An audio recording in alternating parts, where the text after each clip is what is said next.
আলাইকুম রহমতুল্লাহি ওয়া বারাকাতুহু। কিউবাকে খুব বেশি দেরি হয়ে যাওয়ার আগেই চুক্তি করতে বললেন ডোনাল্ড ট্রাম্প। কিউবাকে একটি চুক্তি করতে নতুবা পরিণতি ভোগ করতে হবে সতর্ক করে যুক্তরাষ্ট্রের প্রেসিডেন্ট ডোনাল্ড ট্রাম্প বলেছেন, ভেনেজুয়েলার তেল এবং অর্থ সরবরাহ এখন বন্ধ হয়ে যাবে। ভেনেজুয়েলার রাজধানী কারাকাসে অভিযান চালিয়ে দেশটির নেতা নিকোলাস মাদুরোকে তুলে আনার পর থেকেই প্রেসিডেন্ট ট্রাম্প কিউবার দিকে নজর দিয়েছেন। কিউবা দীর্ঘদিনের মিত্র। ভেনেজুয়েলা দ্বীপটিতে প্রতিদিন প্রায় ৩৫,০০০ ব্যারেল তেল পাঠায় বলে ধারণা করা হয়, কিন্তু ট্রাম্প বলছেন এই সরবরাহ বন্ধ হয়ে যাবে। সোশ্যালে রোববার ট্রাম্প এক পোস্টে বলেছেন, বহু বছর ধরে ভেনেজুয়েলার তেল এবং অর্থের উপর নির্ভর করে বেঁচে ছিল কিউবা। বিনিময়ে কিউবা ভেনেজুয়েলার শেষ দুই স্বৈরাচার শাসককে নিরাপত্তা সার্ভিস দিয়েছিল, কিন্তু আর নয়।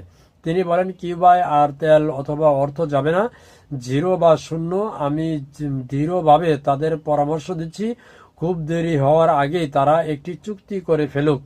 তবে চুক্তির শর্ত বা কিউবা কী ধরনের পরিণতি ভোগ করতে পারে সে বিষয়টি সুস্পষ্ট করেনি ডোনাল্ড ট্রাম্প। বহু বছর আগে কিউবা ভেনেজুয়েলার প্রেসিডেন্ট মাদুরোকে তার ব্যক্তিগত নিরাপত্তার ব্যবস্থা দিয়ে আসছে। কিউবার সরকার জানিয়েছে, ভেনেজুয়েলার রাজধানী কারাকাসে মার্কিন অভিযানের সময় তাদের ৩২ জন নাগরিক নিহত হয়েছেন। ট্রাম্প বলছেন, গত সপ্তাহে যুক্তরাষ্ট্রের হামলায় ওই কিউবানদের বেশিরভাগ মারা গেছে। ভেনেজুয়েলা এখন আর সেই ডাকাত ও চাঁদাবাজদের হাতে থেকে সুরক্ষার প্রয়োজন নেই, যারা কিনা এত বছর ধরে তাদের জিম্মি করে রেখেছিল। ভেনেজুয়েলার এখন পর্যন্ত যুক্তরাষ্ট্র রয়েছে। ভেনেজুয়েলার এখন যুক্তরাষ্ট্রের অধীনে রয়েছে। বিশ্বের সবচেয়ে শক্তিশালী সামরিক বাহিনী। অনেক ব্যবধানে আমরা তাদের রক্ষা করব, লিখেছেন ডোনাল্ড ট্রাম্প।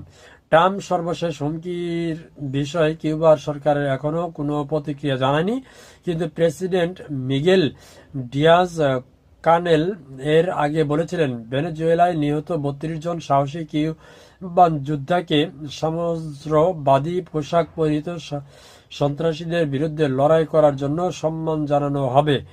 ট্রাম্প প্রশাসন কিউবার জন্য পরিকল্পনা স্পষ্ট না করলেও মার্কিন প্রেসিডেন্ট এর আগে বলেছিলেন, সামরিক হস্তক্ষেপ অপ্রয়োজনীয় কারণ দেশটি পতনের জন্য প্রস্তুত। অর্থাৎ কিউবাতে যে কোনো সময় মার্কিন যুক্তরাষ্ট্র হামলা বা অভিযান চালাইতেই পারে। আসলে ডোনাল্ড ট্রাম্প কি পাগল হয়ে গেল নাকি জানি না, আপনি কি মনে করেন?